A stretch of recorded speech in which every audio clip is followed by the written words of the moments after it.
শ্রী গোবিন্দ, শ্রী গোবিন্দ। বিভূতি যোগের 40 নম্বর শ্লোকে ভগবান বললেন, নাস্তাস্তি মম দিব্যানাং বিভূতিনাং পরস্তপ এষ তুদ্দেশ্যাত প্রোক্তং বিভূতির্বিস্তরো মায়া।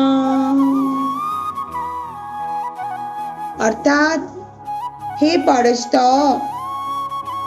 আমার দিব্য বিভূতি সমূহের অন্ত নেই। আমি এই সমস্ত বিভূতির বিস্তার সংক্ষেপে বললাম।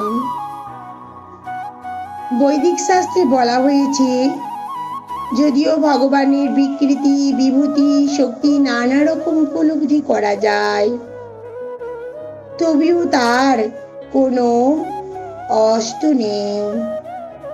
তাই ভগবানের সমস্ত বিভূতি ও শক্তি বর্ণনা করা যায় না।